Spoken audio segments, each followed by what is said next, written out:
नमस्कार दोस्तों, हमारे चैनल पर आपका स्वागत है। हम यहाँ दुनिया की बेहतरीन किताबों का सार सरल और प्रभावशाली तरीके से आपके सामने प्रस्तुत करते हैं। आज हम एक ऐसी अद्भुत किताब के बारे में बात करेंगे जिसने लाखों लोगों की जिंदगी बदल दी और उन्हें सच्ची खुशी और आंतरिक शांति का रास्ता दिखाया। हम बात कर रहे हैं एकार्ट टॉल की प्रसिद्ध किताब द पावर ऑफ नाउ की।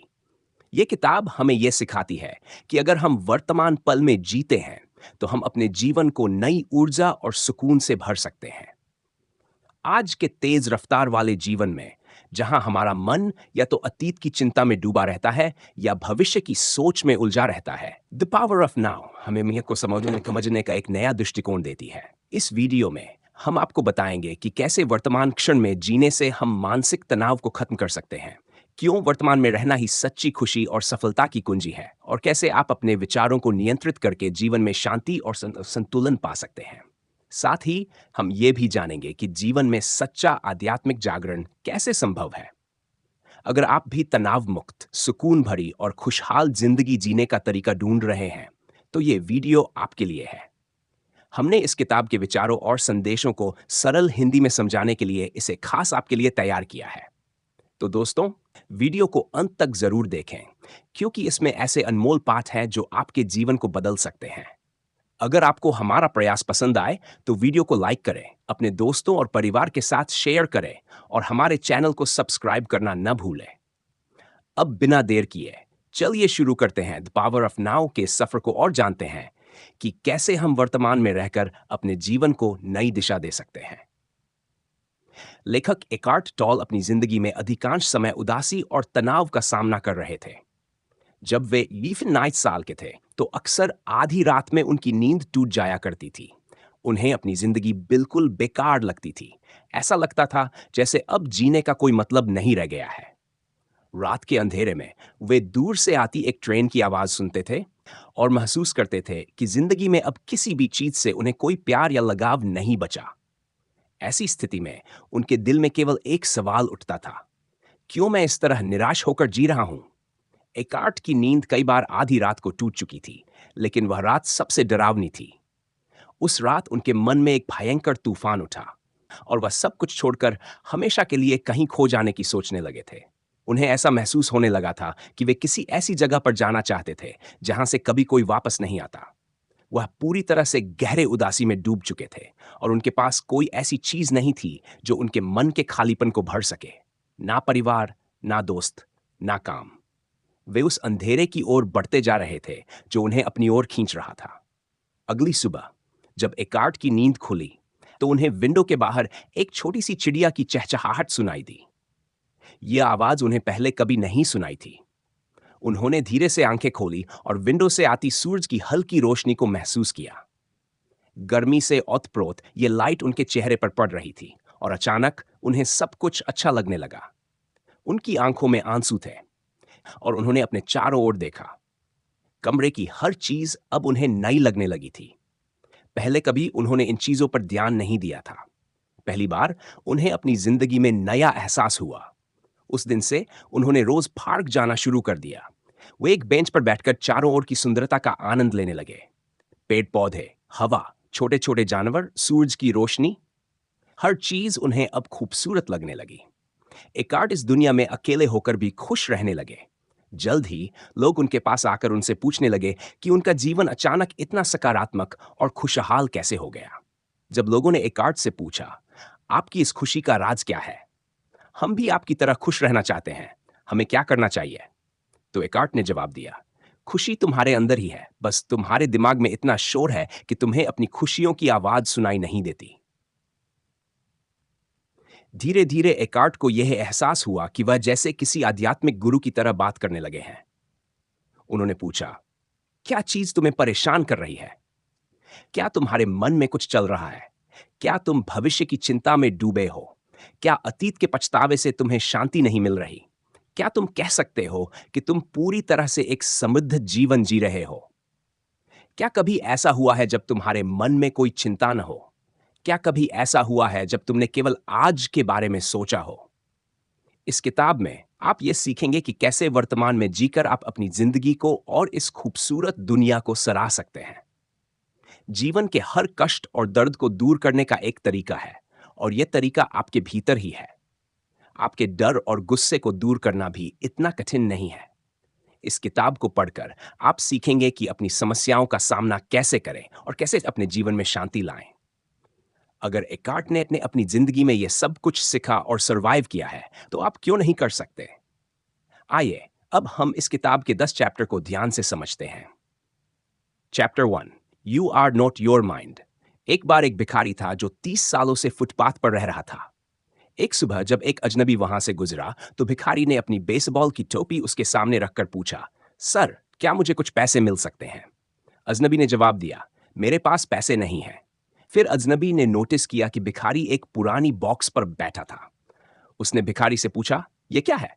भिखारी ने कहा, कुछ नहीं, बस एक पुराना बॉक्स है जो काफी समय से यहीं पड़ा है। अजनबी ने पूछा, क्या तुमने कभी इसे खोला है? भिखारी ने कहा, क्या फायदा, ये तो खाली होगा। लेकिन जब अजनबी ने उसे जोर देकर कहा कि एक बार इसे खोलकर देखना चाहिए, तो भिखारी उसकी बात मान गया। बॉक्स काफी पुराना था, इसलिए वह आसानी से नहीं खुल पा रहा था। लेकिन भिखारी लगातार प्रयास करता रहा और अंत में वह खुल गया। जैसे ही उसने बॉक्स के अंदर देखा, वह हैरान रह गया। जिस पुराने बॉक्स पर वह इतने सालों से बैठता आ रहा था, वह असल में सोने से भरा हुआ था। अगर हम ध्यान से देखें, तो हम सभी एक तरह से उस भिखारी जैसे ही हैं।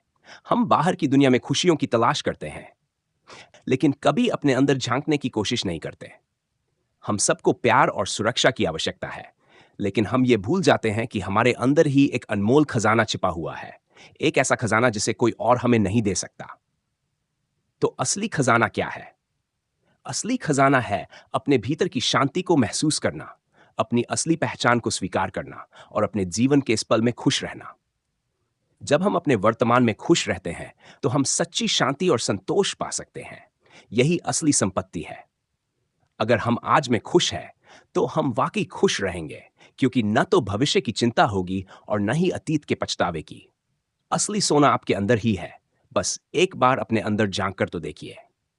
सबसे पहले यह जानना बेहद महत्वपूर्ण है कि आपको परेशानी क्या दे रही है। ऐसा क्या है जो आपको अपने जीवन को पूरी तरह जीने नहीं दे रहा? अपने दर्द और उदासी के कारण को समझना जरूरी है।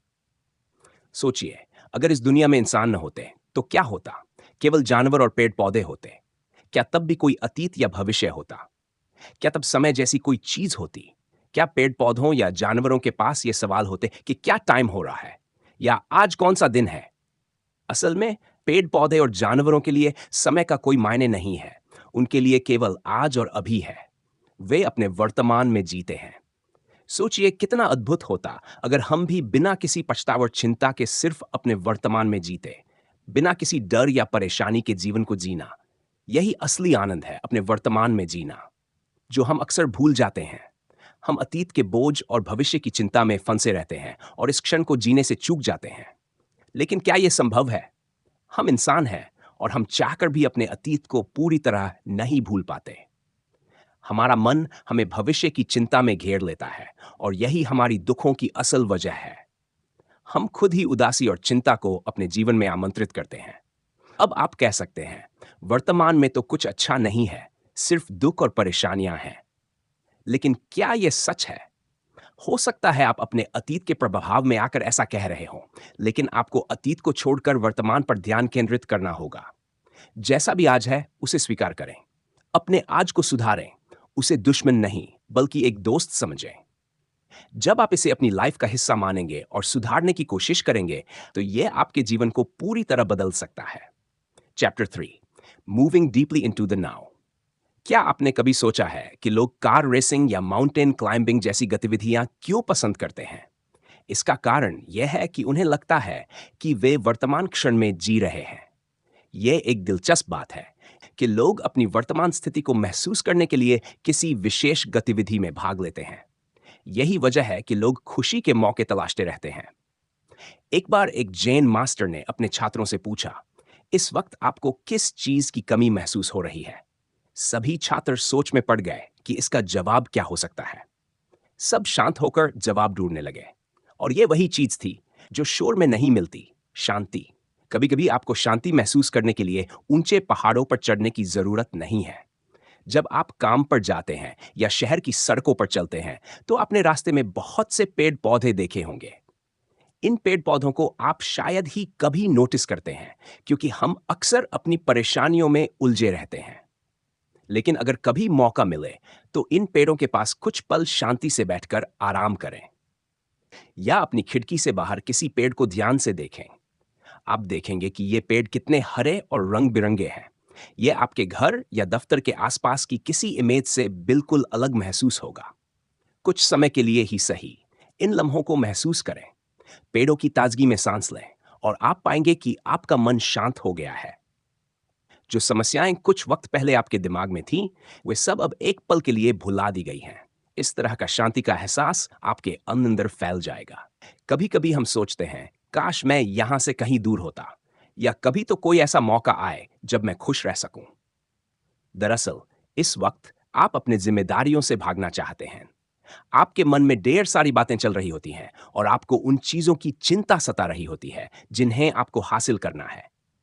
आप लगातार यही सोचते हैं कि अगली बार खुश रहने का, उत्साहित होने का मौका कब मिलेगा? कब आप अपना पसंदीदा खाना खा सकेंगे? कब आप कोई रोमांचक गतिविधि कर सकेंगे? कब आपको कोई ऐसा मिलेगा जो आपकी जिंदगी को पूरा करेगा? लेकिन इस सब के बीच हम बस इंतजार करते रहते हैं, और इस चक्कर में आज की छोटी-छोटी खुशियों को भूल जाते हैं। हम अपने आसपास की सुंदरता और छोटी-छोटी खुशियों को नजरअंदाज करते हुए केवल भविष्य की चिंता में उलझे रहते हैं। यही कारण है कि हम कभी संतुष्ट नहीं हो पाते। एक बार एक नेटिव अमेरिकन ट्राइबल लीडर से बातचीत हो रही थी। ट्राइबल चीफ ने कहा कि गौरे लोग क्रूर स्वभाव के होते हैं और हमेशा कुछ न कुछ चाहते रहते हैं। उन्हें लगता है कि उनकी जिंदगी में कुछ मिसिंग है। वे हमेशा बेचैन रहते हैं, जैसे उन्हें कभी शांति नहीं मिलती। शायद आप भी कभी ऐसा महसूस करते होंगे। लेकिन क्या आप एक मिनट रुककर खुद से यह सवाल करेंगे कि क्या इस वक्त मैं पूरी तरह से शांत हूं?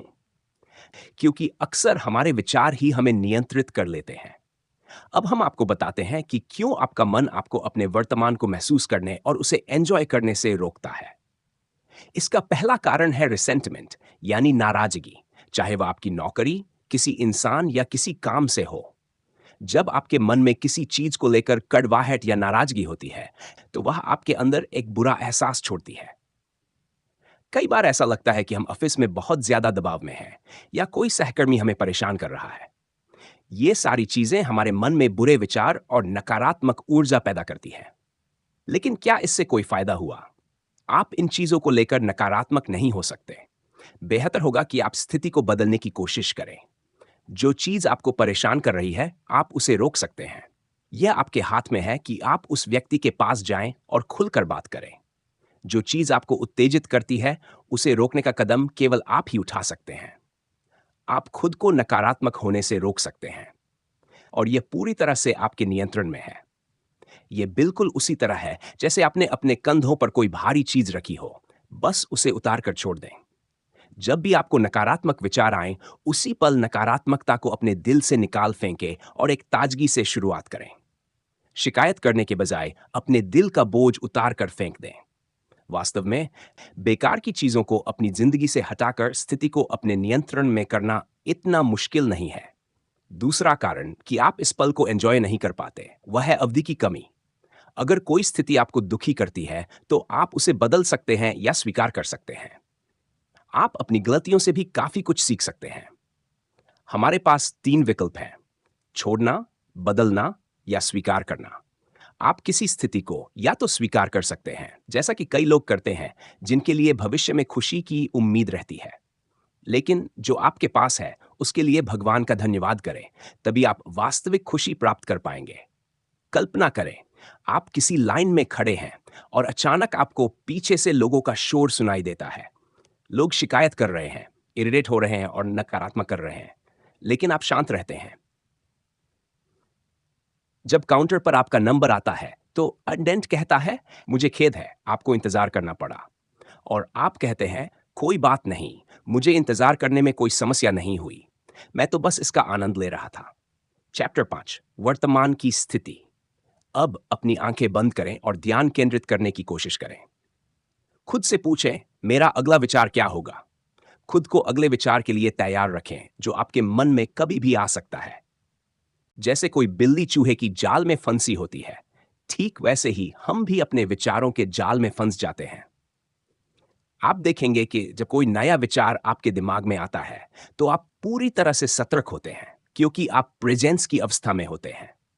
इस दौरान आपको न कोई चिंता, न कोई पछतावा और न ही भविष्य की कोई चिंता होती है।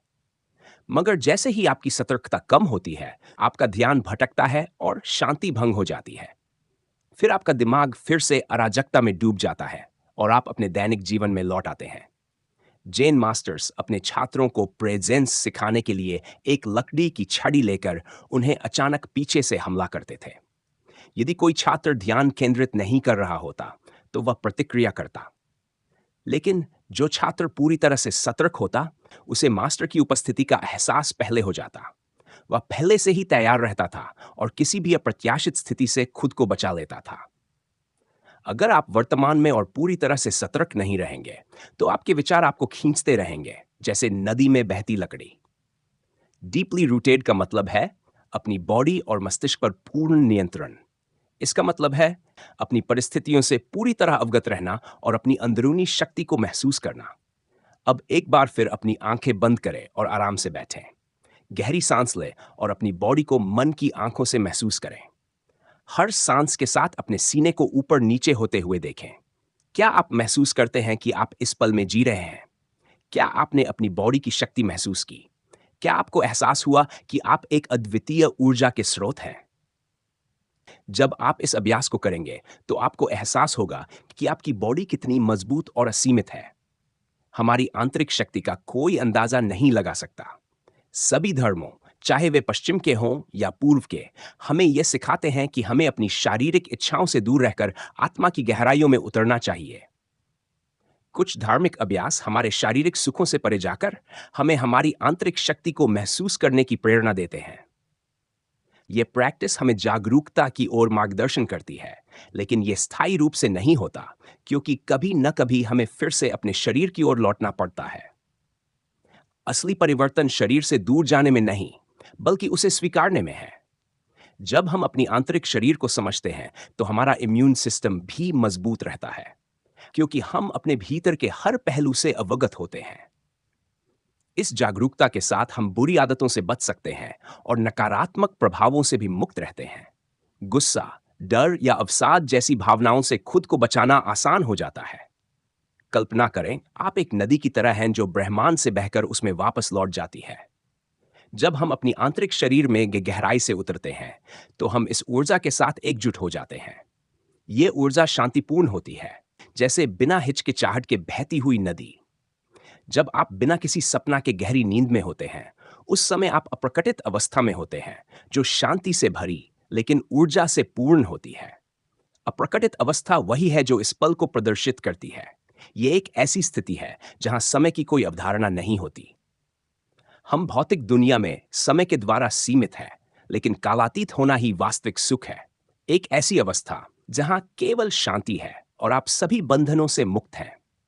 जितना अधिक हम प्रकृति के करीब रहते हैं, उतना ही गहराई से हम इसे महसूस कर सकते हैं। सुबह सुबह सूर्योदय देखना, नदी के किनारे बैठकर उसे बहते हुए देखना, रात को आकाश में टिमटिमाते तारे देखना या आग की लपटों को ध्यान से देखना, ये सभी अनुभव आपको अनमोल शांति और सुकून दे सकते हैं। जब आप प्रकृति में डूब जाते हैं, तो आपका मन पूरी तरह से मुक्त हो जाता है और समय का ख्याल नहीं आता। आप बस उसी पल में रहते हैं और उसकी पूरी गहराई से अनुभूति करते हैं। इसलिए यह बहुत जरूरी है कि हम प्रकृति के सामने खुद को समर्पित कर दें। हर उस चीज को अपने भीतर से बाहर निकाल दें जो हमें इस पल का आनंद लेने से रोक रही है। इस समय में खुद को समर्पित करके देखिए। आप खुद को अधिक जीवित महसूस करेंगे और दुनिया से जुड़ाव का अनुभव करेंगे। यह एक और सरल और प्रभावशाली अभ्यास है जिसे आप कर सकते हैं। सबसे पहले अपना फोन स्विच ऑफ कर दें और सुनिश्चित करें कि इस दौरान कोई आपको डिस्टर्ब न करे। अपनी पीठ को सीधा रखें और आरामदायक स्थिति में बैठ जाएं। गहरी सांस लें और अपनी आंतरिक शरीर को महसूस करें। सोचने की बजाय सिर्फ महसूस करें, अपनी ऊर्जा और अपने आंतरिक आभा को अनुभव करें। इस पल में खुद को पूरी तरह समर्पित कर दें। जब हम इस गहराई तक जाते हैं, तो एक ऐसा क्षण आता है जब हमारी आंतरिक और बाहरी शरीर के बीच का अंतर मिट जाता है। हम उस ऊर्जा के साथ एक हो जाते हैं जो पूरे ब्रह्मांड में बह रही है। Chapter enlightened relationships. एक आदमी और एक महिला मिलते हैं और उनके बीच प्यार का एहसास होता है। उस महिला से मिलने के बाद उस आदमी को एक संपूर्णता का अनुभव होता है। हर बार जब वो उससे मिलता है, उसे ऐसा लगता है जैसे उनके अलावा दुनिया में कोई और नहीं है। वह महसूस करता है जैसे वे दोनों एक हो गए हैं और महिला भी उसकी मोहब्बत में पूरी तरह डूब जाती है। उसे अपने विशेष होने का एहसास होता है। उनका रिश्ता बिल्कुल आदर्श होता है, लेकिन धीरे धीरे वह आदमी ज्यादा डिमांडिंग होने लगता है। उस महिला के प्यार का नशा उसे इस हद तक प्रभावित करता है कि वह उस पर अधिकार करने लगता है। उसे ये डर होता है कि कहीं वह उसे छोड़ न दे। महिला भी अब पजेसिव और जलन महसूस करने लगती है। वह उसे ब्लैकमेल करने लगती है और आरोप लगाने लगती है। शुरुआत में जो प्यार और आदर्श रिश्ता था, वह अब धीरे धीरे टूटने लगता है। अब उनका रिश्ता एक लव हेट रिलेशनशिप बन जाता है। कभी वे एक दूसरे के करीब आते हैं, कभी एक दूसरे से नफरत करते हैं। वे एक दूसरे को कभी चोट पहुंचाते हैं तो कभी एक हो जाते हैं। यहां तक कि उनका रिश्ता अब खुशी से ज्यादा दुख और पीड़ा देने लगता है। एक दिन अंततः उनका ब्रेकअप हो जाता है। क्या वह प्यार था या सिर्फ एक आकर्षण था? क्या उनका रिश्ता बस एक नशा था, जैसा कि लोग फूड, शराब या ड्रग्स से जुड़ी आदतों के बारे में महसूस करते हैं? जब हम किसी को केवल अपने अंदर के खालीपन को भरने या अपने दर्द को कम करने के लिए चाहते हैं, तो ऐसे रिश्तों का यही हाल होता है। और एक बार जब वह उत्तेजना खत्म हो जाती है, तो जो दुख और पीड़ा बचती है, उसका कोई अंत नहीं होता। तो सवाल यह है कि एक सचेत और जागरूक रिश्ता कैसे बने? हम किसी के साथ कैसे हमेशा खुश रह सकते हैं? इसका एक सरल जवाब यह है, जिसे आप चाहते हैं, उसे पूरी तरह से स्वीकार करें, उसकी अच्छाइयों और कमियों के साथ। उसे बदलने की कोशिश न करें। उसे वैसा ही अपनाएं जैसा उसका असली स्वभाव है। जब आप किसी को बदलने की कोशिश करते हैं, तो यही वही कारण है जो दुख और दर्द की शुरुआत करता है। इसलिए स्वीकार्यता हमें और ज्यादा प्यार और खुशी के साथ एक शांतिपूर्ण जीवन जीने के लिए प्रेरित करती है। लेकिन सच्चा प्यार कब होता है? अगर कोई अकेला है बिना किसी साथी के, तो क्या उसे सच्चा प्यार नहीं मिलेगा? क्या प्यार किसी दूसरे से ही हो सकता है? हम सभी के अंदर सच्चा प्यार छिपा हुआ है। इसे बाहर ढूंढने की आवश्यकता नहीं है। हमें अपने आप से प्यार करना सीखना होगा और फिर हम अपनी पूरी दुनिया को प्यार कर पाएंगे। यही सच्चा प्यार है और यह कभी नहीं छोड़ता और नहीं नफरत में बदलता है। सच्चा प्यार हमेशा के लिए जीवित रहता है। चैप्टर 9, बियॉन्ड हैप्पीनेस और अनहैप्पीनेस। एक वृद्ध व्यक्ति जो काफी बीमार था, अपने मृत्युशैया पर लेटा हुआ था, मौत का इंतजार कर रहा था। हालांकि उसकी हालत गंभीर थी, फिर भी उसने किसी भी क्रांतिकारी इलाज या ऑपरेशन से इनकार कर दिया था। इस आदमी का एक लंबा और उत्पादक करियर था। उसने अपनी जिंदगी में बहुत से लोगों की मदद की थी और बहुत कुछ हासिल किया था। अपने आखिरी समय में उसके रिश्तेदार और करीबी लोग उसके पास आकर रोने लगे, लेकिन वह शांत था। उस समय वह कितना दर्द महसूस कर रहा था, यह सिर्फ वही समझ सकता था। उसने बड़ी शांति से उन लोगों की तरफ देखा जो उससे मिलने आए थे, और धीरे धीरे उसने अपनी आंखें बंद की और हमेशा के लिए गहरी नींद में सो गया। इस कहानी से हमें क्या सीखने को मिलता है? क्या मृत्यु हमेशा दर्दनाक होती है? क्या हमें मृत्यु से डरना चाहिए? आप कैसे कह सकते हैं कि कोई चीज सच में सकारात्मक है या नकारात्मक? कई लोग हैं जो अपनी गलतियों, विकलांगताओं और नुकसान के लिए आभारी हैं। जानते हैं क्यों? क्योंकि इन लोगों का मानना है कि नकारात्मक स्थितियां उनकी सबसे बड़ी शिक्षक होती हैं। उन्होंने अपनी जागरूकता के साथ जीवन की नकारात्मक स्थितियों को सकारात्मक में बदल लिया। जब आप अपने वर्तमान में रहते हैं, तो सकारात्मक या नकारात्मक कुछ नहीं होता। तब आप चीजों को जैसी है वैसे ही स्वीकार करते हैं। आप बुरी स्थितियों को यह कहकर नकार नहीं सकते कि सब कुछ सही है, क्योंकि आप चीजों को होने दे रहे होते हैं। जैसे उस वृद्ध व्यक्ति ने अपनी मृत्यु को स्वीकार कर लिया और शांति से इस दुनिया से चला गया, वैसे ही हमें भी अपनी जिंदगी के हर पहलू को बिना डर, गुस्से या कड़वाहट के स्वीकार करना चाहिए। सरेंडर का मतलब है जो अभी हो रहा है उसे बिना किसी डर, गुस्से या नफरत के स्वीकार करना। यानी जीवन को जैसे वह है वैसे स्वीकार करना सीखो। जब कुछ गलत होने लगे, तो आपको सरेंडर करना सीखना होगा। उस समय जो स्थिति होगी, उसका समाधान आप नकारात्मक हुए बिना भी निकाल सकते हैं। मान लीजिए आप कीचड़ में फंस गए हैं। अब सरेंडर करने का मतलब यह नहीं है कि आप उसी कीचड़ में फंसे रहें। इसका मतलब है कि आप इस स्थिति को नकारें नहीं, बल्कि इसे स्वीकार करें। आपको यह मानना होगा कि आप कीचड़ में फंस गए हैं और अब आपको बाहर निकलने का रास्ता खोजना है। यह हकीकत है। इसके लिए किसी और को दोष देना या गुस्सा करना बेकार है, क्योंकि इससे आपकी स्थिति में कोई सुधार नहीं होगा। अब जरा यह सोचिए कि आप रात में बाहर चलने निकले हैं। बाहर घना कोहरा है, जिससे आपको रास्ता साफ दिखाई नहीं दे रहा। लेकिन आपके पास एक शक्तिशाली फ्लैशलाइट है, जिसकी मदद से आप आगे बढ़ रहे हैं। यही स्थिति आपकी जिंदगी में भी है। ये घना कोहरा जीवन की मुश्किल स्थितियां हैं, लेकिन जो चीज आपके हाथ में है, वह आपकी चेतना है, जो आपको आगे बढ़ने में मदद करती है। इस शक्तिशाली लाइट के साथ चलना कितना आसान हो जाता है। यह आपको रास्ता दिखाती है और आप अपनी रात की सैर का आनंद ले सकते हैं। जब हम अपने हालात के साथ सरेंडर करने से इनकार कर देते हैं, तो यह दुनिया हमें नकारात्मक लगने लगती है। आप हमेशा इस डर में जीने लगते हैं कि अब क्या होगा? अगर कुछ बुरा हो गया तो? क्या होगा अगर कोई बड़ी मुसीबत आ गई? आप हर किसी पर शक करने लगते हैं और यही मानसिकता आपको जीवन से पूरी तरह बाहर कर देती है। आपको खुद पर यकीन नहीं होता और इसका असर आपकी शारीरिक स्थिति पर भी पड़ता है। आपकी शरीर कमजोर हो जाती है और आपको ऐसा महसूस होता है जैसे आप बीमार हो गए हैं। जब भी आपको ऐसा लगे कि आप कोहरे में खोते जा रहे हैं, तो याद रखिए कि एक शक्तिशाली फ्लैशलाइट आपके भीतर ही मौजूद है।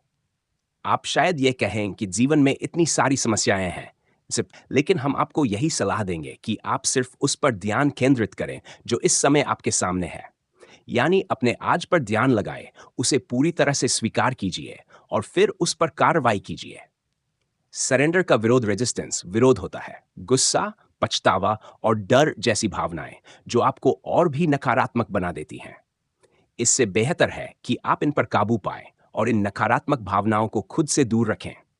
जब आप पूरी तरह से सचेत होंगे, तो ही आप समस्याओं का सर्वोत्तम समाधान खोज पाएंगे। इस क्षण में आप शायद अपनी समस्याओं के कीचड़ में फंसे हुए होंगे और अपने माता-पिता, समाज या अपनी परिस्थितियों को दोष दे रहे होंगे। आप उन गलत निर्णयों के बारे में सोच रहे होंगे जो आपने जीवन में लिए थे। आप सोच रहे होंगे कि यही आपकी नियति है, अब कुछ नहीं हो सकता। आपकी समस्याएं कभी दूर नहीं हो सकती। लेकिन एक पल रुकिए, गहरी सांस लीजिए। आपको सरेंडर करने की आवश्यकता है। खुद से कहिए, मैं कीचड़ में फंसा हूं, लेकिन मैं इससे बाहर निकलूंगा और मैं हार नहीं मानूंगा। फिर धीरे धीरे अपने कदम बढ़ाए और खड़े होने की कोशिश कीजिए। देखिए, आपके कदम कीचड़ से बाहर निकलते हैं और आपका रास्ता साफ होता है। यही बदलाव है। तो दोस्तों, कैसी लगी आज की बुक समरी? अगर आपको पसंद आई हो, तो इसे अपने परिवार और दोस्तों के साथ जरूर शेयर करें। एक लाइक और सब्सक्राइब करना न भूलें। फिर मिलते हैं नई बुक समरी के साथ। धन्यवाद।